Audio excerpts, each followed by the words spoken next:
Welcome to the Russian Rulers History Podcast. I'm your host, Mark Schaus. Episode number 4, Andrei Bogolyubski and the Arrival of the Mongols.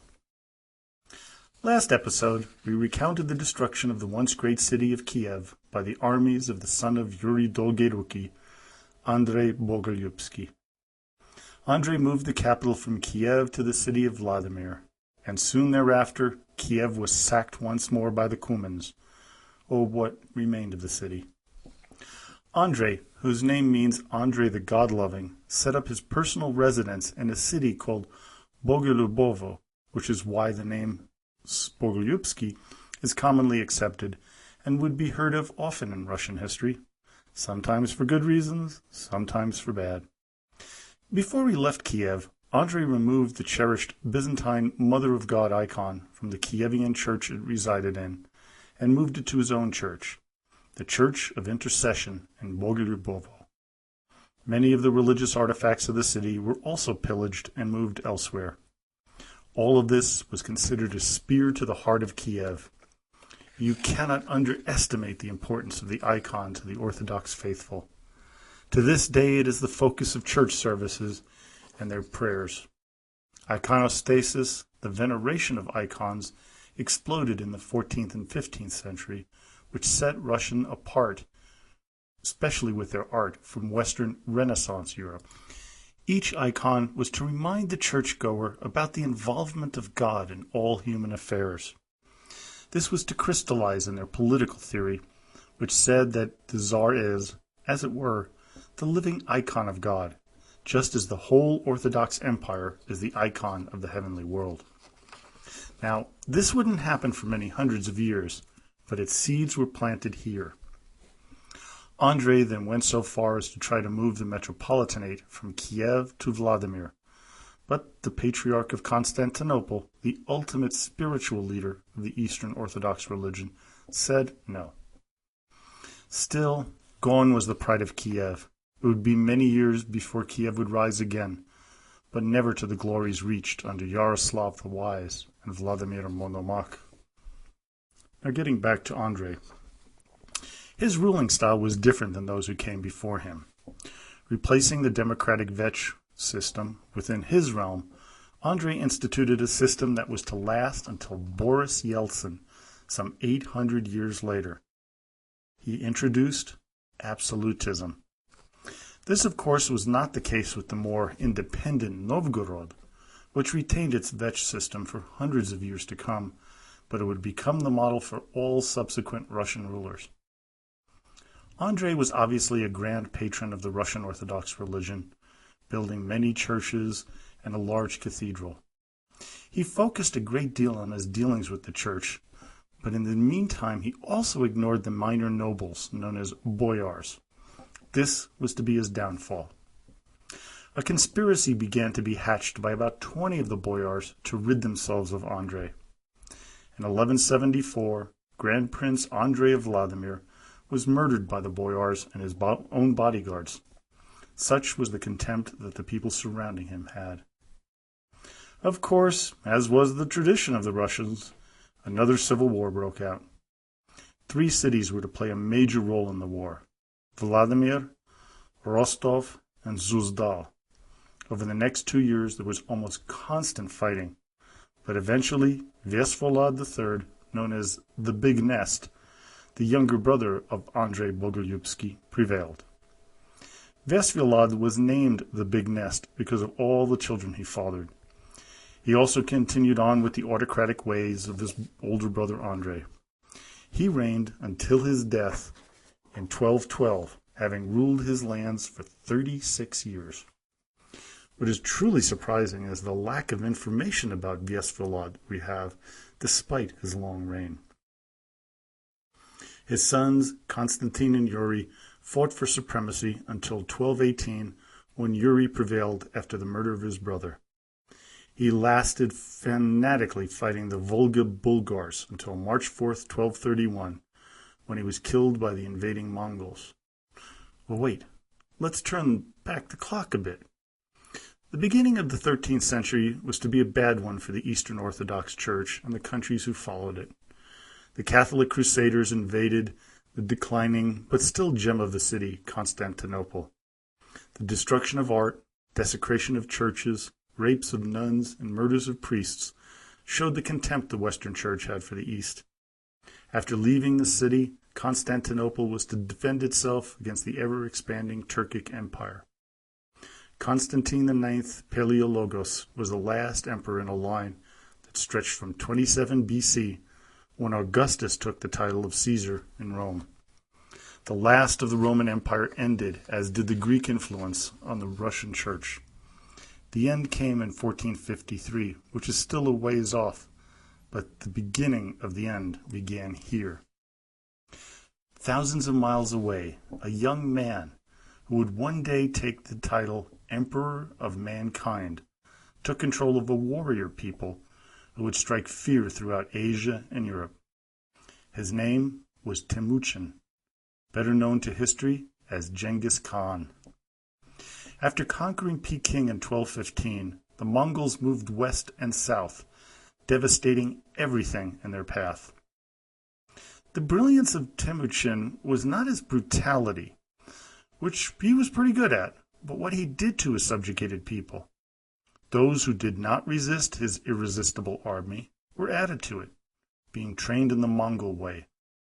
If you resisted, which the great Khan viewed as a betrayal, well, you'd have better said your last prayers. He had no patience for traitors. You were as good as dead. While many died, many capitulated and were added to the army, swelling it into an estimated 300,000. Moving west, the nomadic Mongols clashed and slaughtered a Christian Georgian army of 70,000 on the Kumen Plain.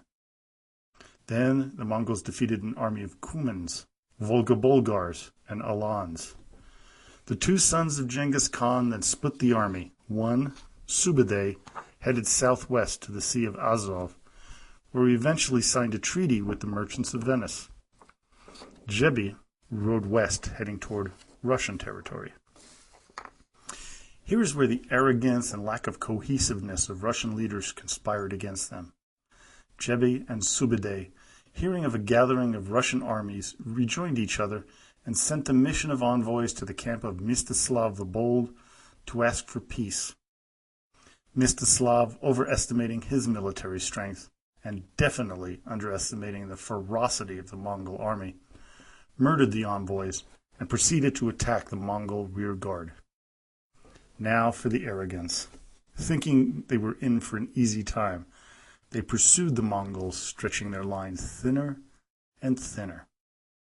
In a military blunder of epic proportions, no prince was given overall command of the armies, and no one thought to develop a line of communications between the combined forces of numerous Russian armies and their now allies, the Cumans.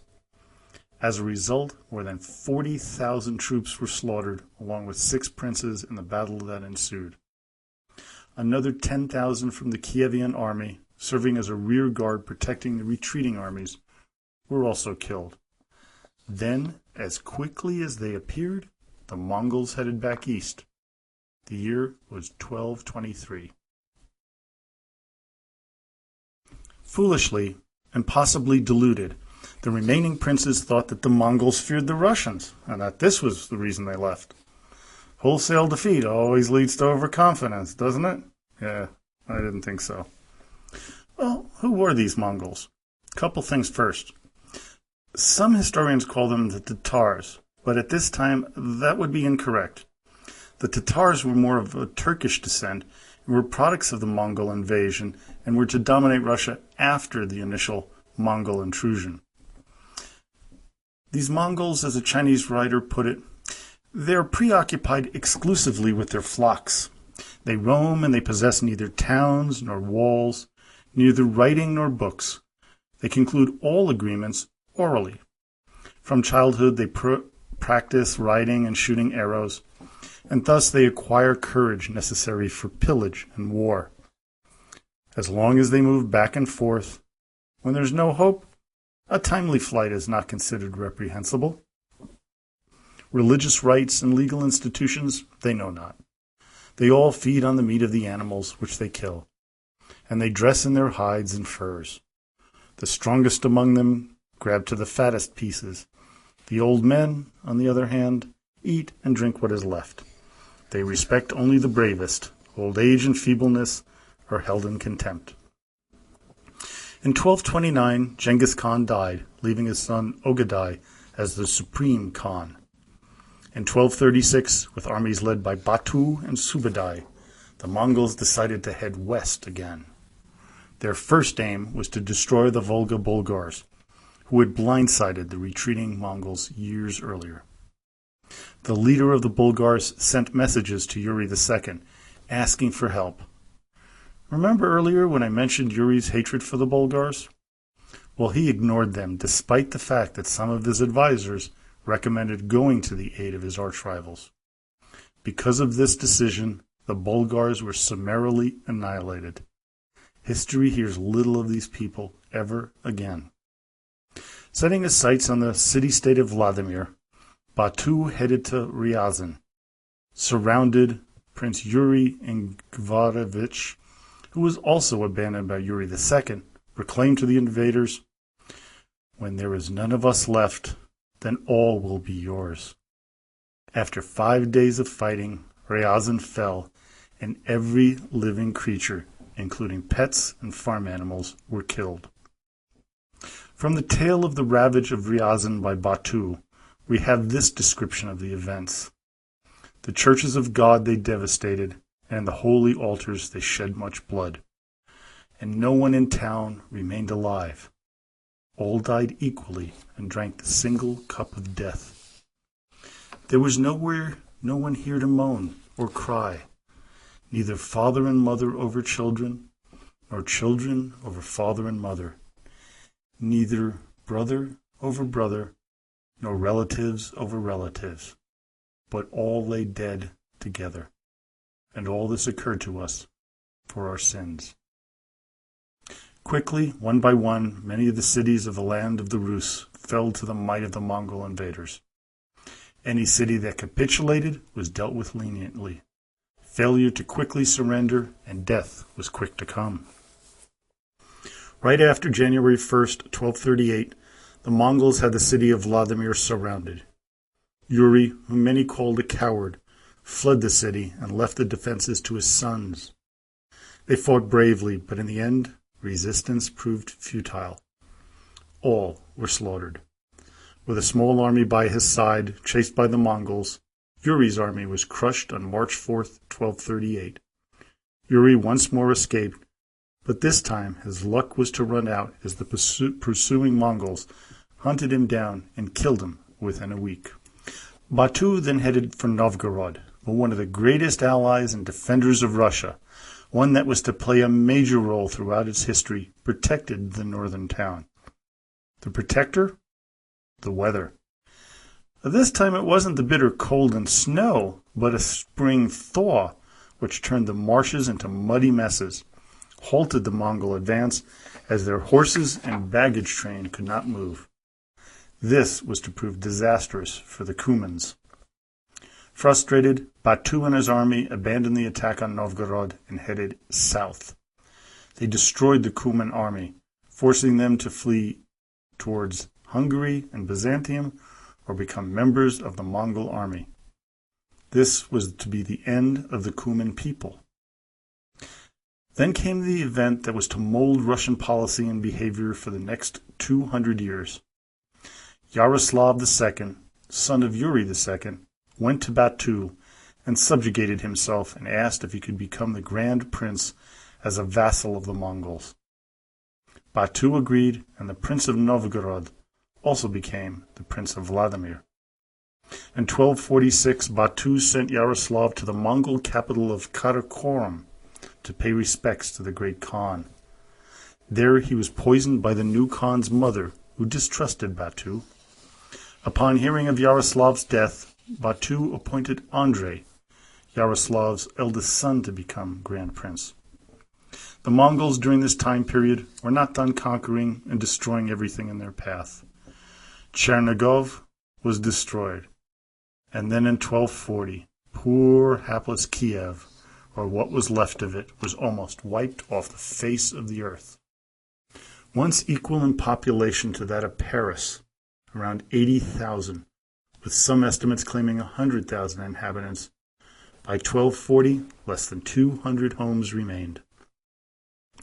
The destruction of this great city started with interfamily disputes amongst the Russian princes, then the looting and sacking by Cuman nomads, and finally Kiev was finished off by the Mongols. Kiev was to rebound, but that would take many years. Also, this was not the last destruction of the city, as the Nazis almost leveled it in 1941. Today, Kiev is the capital of the Ukraine, harboring over 2 million inhabitants, proud of their city's place in Russian and world history. It is here we pause, in 1246, with Russia subdued for the most part. A dark period which will be brightened by a man who will be next episode's focus, Alexander Nevsky. As this podcast matures, I'll be adding things here and there. Today I add a section on resources on Russian history. The first is a seminal work by eminent Russian historian Nicholas Ryazanovsky and Professor Steinberg. It is aptly named A History of Russia. First published in 1962, it is in its 7th edition, and it's just an amazing piece of work. And if you're more than a passing historian, this book is for you. It is likely to be the most in-depth book on all aspects of Russian people and history.